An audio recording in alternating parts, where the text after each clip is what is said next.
भोले बाबा की महिमा। त्रिशूल की रहस्यमयी कहानी।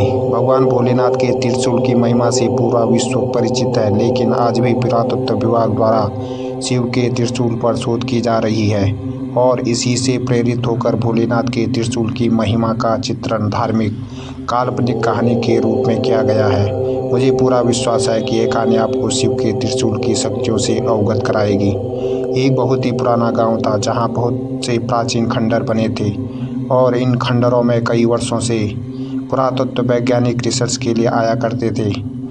वैज्ञानिकों को इस गांव से हिंदू संस्कृति से जुड़ी कई प्राचीन वस्तुएं प्राप्त हुई थी, इसीलिए यह गांव प्राचीन हिंदू सभ्यताओं की खोज के केंद्र के रूप में जाना जाता था।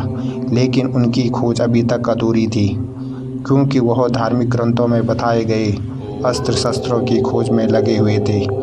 एक बार उसी गांव के मैदान में बच्चे फुटबॉल खेल रहे होते हैं। अचानक उनकी फुटबॉल एक गड्ढे के अंदर चली जाती है। गड्ढा काफ़ी गहरा था, इसीलिए बच्चों की हिम्मत उस गड्ढे के अंदर जाने की नहीं हो रही थी। तभी गांव में एक फेरी वाला कपड़े बेचने आता है। बच्चे उसे रोक लेते हैं और उससे अपनी फुटबॉल निकालने की जिद करने लगते हैं। फेरी वाला बच्चों की जिद मानकर गड्ढे के अंदर घुस जाता है। अंदर बहुत अंधेरा था, जिस वजह से उसे कुछ दिखाई नहीं दे रहा था। वह अंदाजे से नीचे उतरता जा रहा था।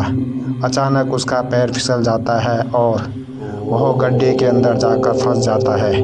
फेरी वाला दर्द से चीख उठता है और उसकी आवाज़ सुनकर आसपास के लोग गड्ढे के पास जमा हो जाते हैं और सभी उसे निकालने की कोशिश करने लगते हैं। फेरी वाला किसी चीज़ से अटक गया था और उसके पैर की हड्डी टूट चुकी थी, जिसके कारण वो खड़ा नहीं हो पा रहा था।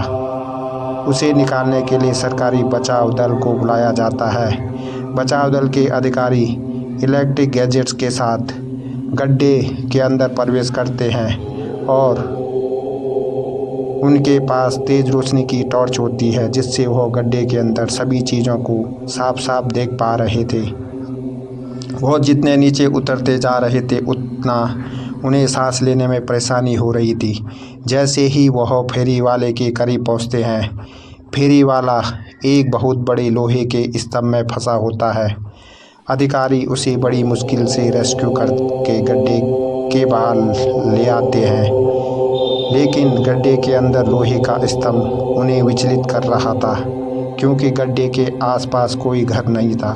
फिर इतना बड़ा लोहा कहाँ से आया? वह लोहे को बाहर निकालने का फैसला करते हैं, लेकिन यह क्षेत्र पुरातत्व विभाग के अंतर्गत आता था, इसीलिए यहाँ उपस्थित किसी भी खनिज को बिना उनकी अनुमति के नहीं लिया जा सकता था। बचाव दल के अधिकारी पुरातत्व विभाग को बुलावा भेजते हैं और जैसे ही वह इस लोहे के स्तंभ की जांच करते हैं तो उनकी खुशी का ठिकाना नहीं होता, क्योंकि यह चीज़ लोहे से नहीं बल्कि अंतरिक्ष के ग्रहों में उपस्थित विभिन्न प्रकार की खगोलीय धातुओं से बना हुआ स्तंभ प्रतीत हो रहा था, जो कि पृथ्वी में इकलौता था। उस धातु के गहन अध्ययन से उन्हें इस बात का एहसास हो चुका था कि यह जरूर हिंदू संस्कृति से संबंधित कोई विशाल अस्त्र हो सकता है।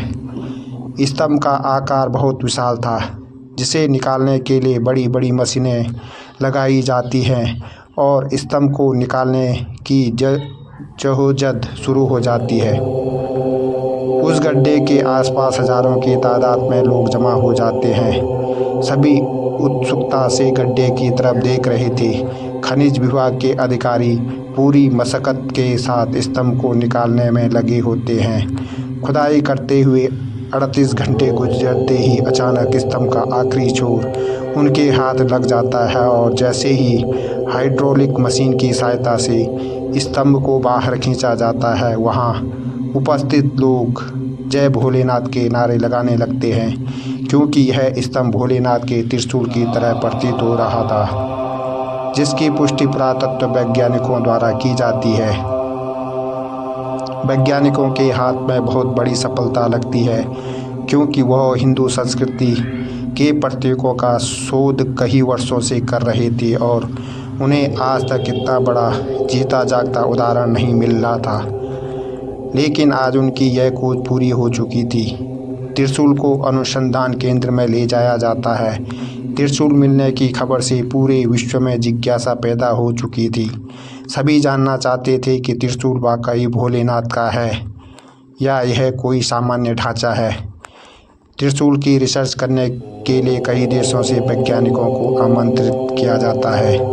सभी अपने अपने स्तर से त्रिशूल की कई पैमानों में जांच करते हैं और जब फाइनल रिपोर्ट आती है तो वैज्ञानिकों में खुशी की लहर दौड़ पड़ती है, क्योंकि यह हजारों वर्ष पुराना भोलेनाथ का ही त्रिशूल लग रहा था। क्योंकि इससे जुड़ी जानकारियाँ इस बात को प्रमाणित कर रही थी कि यह पृथ्वी में उपस्थित किसी भी धातु से नहीं बना था, बल्कि अंतरिक्ष में उपस्थित विभिन्न प्रकार की चट्टानों के मिश्रण से इसका निर्माण हुआ था, जो कि अपने आप में अद्भुत अकल्पनीय था। वैज्ञानिक त्रिशूल मिलने की खुशी मना रहे थे। अचानक प्राकृतिक वातावरण बदलने लगता है। गर्मी के मौसम में चारों तरफ जोरदार बारिश प्रारंभ हो जाती है। मौसम विभाग की जानकारी के अनुसार वर्षा अनिश्चित कारणों की वजह से प्रारंभ हुई थी, जिसके बारे में मौसम विभाग को कोई जानकारी नहीं लग रही थी।